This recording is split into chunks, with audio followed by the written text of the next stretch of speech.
मित्रांनो, तुम्हाला तेही सांगतो. नागराजने लगेच फोन केला असतो महिपतला आणि महिपतला सांगतो, की आपलं जसं ठरवलं होतं अगदी तसंच झालंय. म्हणजे आता अर्जुन मिसगाईड होणार.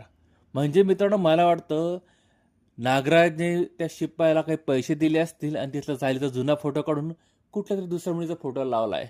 हा ट्विस्ट होता. अजूनही पुढे बाकी मित्रांनो, प्रियाने काय केलंय? प्रियाने तिचे रंग दाखवायला सुरुवात पण केली आहे. म्हणजे होतं काय, क्लिअरांच्या घरी सुमन आणि प्रतिमा चहा कॉफी पीत बसले असतात आणि बिचारी प्रतिमा सुमनला म्हणत असते की मला आता दोन दोन गोष्टी सहन कराव्या लागणार.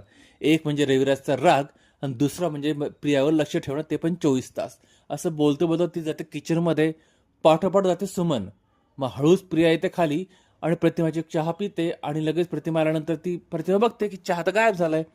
मग लगेच प्रिया सुरू होते, आई अगं तू चहा केव्हाच पिलाय, तू मोबाईल मोबाईल घ्यायला गेली होती, तुझ्या लक्षात नाही का?